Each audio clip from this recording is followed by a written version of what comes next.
우리 스포일러 채널을 운영하면서 가장 보람찬 순간이 아닌가 싶습니다. 가끔 저희 채널 댓글창을 보면 재밌는 걸 발견할 수 있습니다. 현대차 관련 영상에는 현대차 뒷돈 받았냐, 형과 유튜버 이런 댓글이 동시에 달리거든요. 재밌는 건 현대차가 아닌 다른 브랜드 영상에는 현대차 까고 수입차 뒷돈 받았다, 수입차 까고 현대차 띄워준다 이런 댓글이 달린다는 겁니다. 이게 처음에는 기분이 좀 나빴는데 결론적으로 보면 굉장히 중립적이라는 소리 아닌가요? 칭찬할 때는 칭찬하고 비판할 건 비판한다는 거잖아요. 쌍용차 영상 댓글도 비슷합니다. 조금만 안 좋은 소리를 하면 현바라고 하고 조금만 좋은 소리를 해주면 현대차 까고 쌍용차 뒷돈 받았다 이러더라고요. 그런데 오늘은 이런 댓글이 달리는 게 상관없을 정도로 보람 있는 주제라고 자부합니다. 어떤 내용인지 쉽고 빠르게 정리해드리겠습니다. 고장 진단, 결함, 내 차 운행 기록까지 모든 걸 한 번에 정리하고 싶을 때 인포카.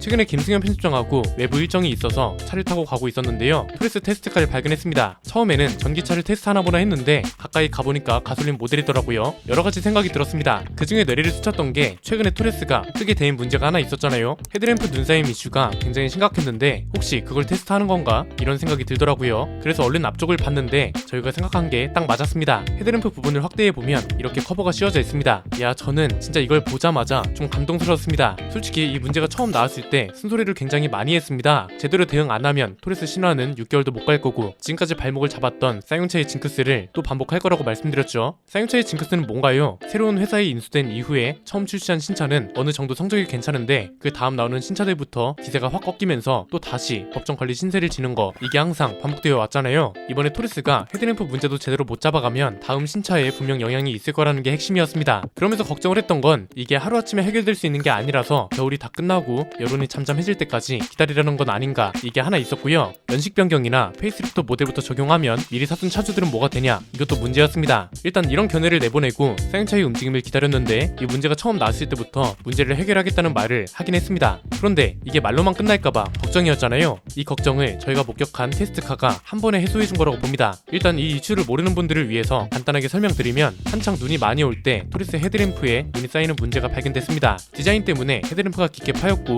LED 헤드램프가 적용된 탓에 발열도 없어서 눈이 녹지 않고 굳어서 계속 쌓이는 문제였습니다. 이것 때문에 사진에서 보시는 것처럼 밤에는 전조등이 제 역할을 못해서 안전과도 관련된 중대한 문제였고 이게 명백한 설계 결함입니다. 그래서 제안했던 것 중 하나가 헤드램프 커버라도 하루빨리 달아달라는 거였거든요. 이게 열선을 다는 것보다 비용적인 면에서도 그렇고 이미 추구된 차들한테 달아주기도 굉장히 좋잖아요. 가장 현실적이면서도 이상적인 조치였기 때문에 이런 방향으로 연구를 해달라는 요구였는데 이걸 쌍용차가 실제로 테스트하고 있는 걸 직접 목격한 겁니다. 영상이랑 사진을 많이 찍어왔습니다. 같이 보면서 이야기를 해볼까요? 사진을 좀 확대해보면 헤드램프를 뭔가가 감싸고 있는 게 분명하게 보입니다. 이제는 눈이 오는 날이 거의 없고 이 차를 발견한 날 오전에 비가 좀 왔습니다. 아마 빗물이 들어갔는지 습기가 얼마나 차는지 이런 걸 테스트하고 있었던 게 아닌가 싶습니다. 사실 애초에 이렇게 나오는 게 맞았습니다. 그렇잖아요. 보통 헤드램프는 어떻게 나오나요? 이렇게 볼록 렌즈 스타일의 커버가 하나 있고 그 위에 헤드램프 전체를 감싸는 커버가 있죠. 그런데 토레스는 전체를 감싸는 커버 없이 볼록 렌즈 커버만 있었던 겁니다. 처음부터 이렇게 나왔으면 어땠을까 하는 아쉬움이 있는데 이번 대처로 기대를 아직 저버리지 않았구나 이런 생각이 들었습니다.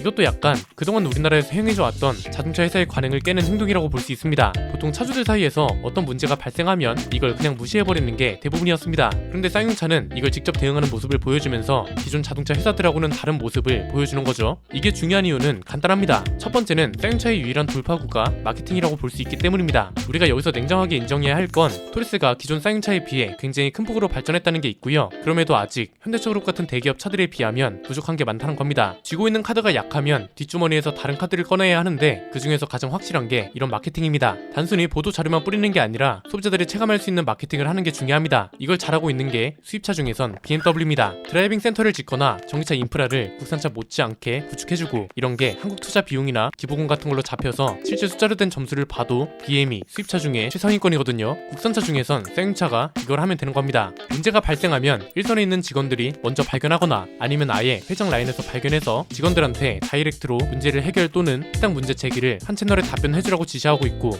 이게 토레스 출시 초반에는 굉장히 좋은 시너지를 발휘해줬단 말이죠. 자동차라는 걸 단순히 기술력으로 승부한다고 보면 안 되는 이유가 여기에 있는 겁니다. 마케팅으로 성공한 브랜드 하면 어디가 떠오르시나요? 현대차, 아닙니다. 토요타입니다. 이건 다른 영상에서 자세히 다뤄드릴 건데 간단하게만 보면 이렇습니다. 마케팅에 토요타라는 말이 왜 생겼을까요? 만약에 엔진이 낼 수 있는 최대 능력치가 100이라고 가정하면 토요타나 렉서스는 이 중에 50%만 발휘하도록 합니다. 반대로 BMW 같은 회사는 150%를 발휘하도록 하고요. 토요타랑 렉서스는 능력치의 절반만 쓰도록 해서 엔진이랑 동력계 관련 부품들의 수명을 늘리고 이걸 내구성 마케팅으로 끌고 간 훌륭한 케이스라고 보시면 됩니다. 만약 이 과정에서 내구성 마케팅이 없었다면 시대에 뒤떨어진 성능을 가진 재미없는 차 이렇게 되는 거죠. 성능만 따지면 당연히 독일차한테 안 되지만 성능 대신 내구성이라는 마케팅으로 우회해서 그 분야의 최고가 될 수 있었던 거고 이게 렉서스까지 파생되면서 글로벌 판매량 상위권을 차지하고 있는 겁니다. 쌍용차도 마찬가지입니다. 지금 당장 자동차 기술력이 다른 브랜드보다 부족하다면 다른 카드를 쓰는 게 현명한 겁니다. 수많은 카드 중에 쌍용차는 마케팅을 선택한 거라고 해석하면 되고요. 이게 KG그룹의 색깔이기도 해서 현명한 전략으로 가고 있다 이렇게 보시면 될 것 같습니다. 두 번째는 지금이 딱 이 기세를 이어가기 좋은 시기라는 겁니다. 자, 토레스가 성공한 이유 그리고 지금부터 쭉 가져가야 하는 전략이 뭐라고 말씀드렸나요? 가성비죠. 마케팅을 선택한 이유를 냉정하게 받아들이고 이걸 냉정하게 받아들이면 기술력의 차이를 인정하는 거란 말이죠.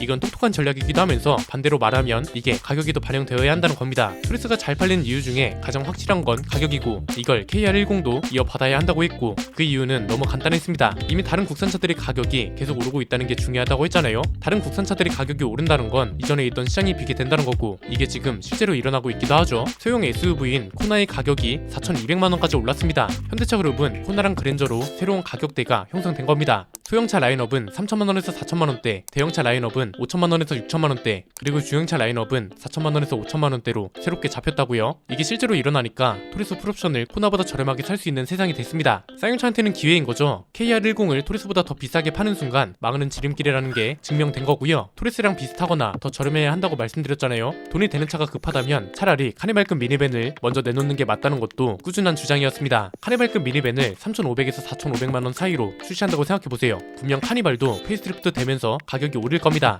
현행 카니발 가격을 보면 가장 많이 팔리는 9인승 모델 기준으로 취득세 포함 3,590만원에서 5,120만원에 달합니다. 이미 코나가 최저 가격 라인을 많이 올려놨기 때문에 카니발도 페이스리프트 되면 5,000에서 6,000 사이를 왔다갔다 할 겁니다. 코나 가격이 오른 건 토레스한테도 기회고 토레스 이후에 나올 신차한테도 굉장히 큰 기회이기 때문에 이번에 헤드램프 커버를 씌우는 대처는 이 기회의 가장 중요한 시작점이 될 거라는 겁니다. 세 번째는 앞으로 중요한 건 헤드램프 문제를 해결했다는 걸 많이 알려야 한다는 겁니다. 일단 지금은 테스트 단계라서 회사에서 공식 입장이 안 나온 거고요. 지금 속도면 1분기 내에는 테스트가 완료될 것으로 보입니다. 이렇게 되면 쌍용차한테는 두 번의 기회가 있는 겁니다. 3월 내에 테스트가 완료되면 이 문제를 해결했다고 대대적으로 홍보해야 합니다. 이거 만약 진행되면 저희도 적극적으로 알리겠습니다. 인터뷰도 환영입니다. 3월에 이 문제를 해결했다고 홍보하게 되면 쌍용차가 고객하고 소통하고 있다는 건 기본으로 깔고 가는 겁니다. 그리고 겨울이 지났다고 해서 문제 해결을 소홀히 하지 않았다는 것도 적극적으로 어필할 수 있는 거죠. 홍보 기회는 또 있습니다. 올해 가을에서 겨울로 넘어가는 시점인데 이때는 이제 작년 한 해 동안 문제가 됐던 걸 해결했다. 올 겨울에는 누보라가 몰아쳐도 걱정 없고 한국에서 유일하게 남은 가성비 모델인 토레스를 주목해달라 이런 식으로 갈 수 있잖아요. 벌써 2월 중순이기도 해서 솔직히 저도 별다른 기대를 안 하고 있었습니다. 쌍용차도 그냥 겨울이 지나가길 기다리나 보다 했는데 이렇게 테스트가까지 돌리고 있을 정도로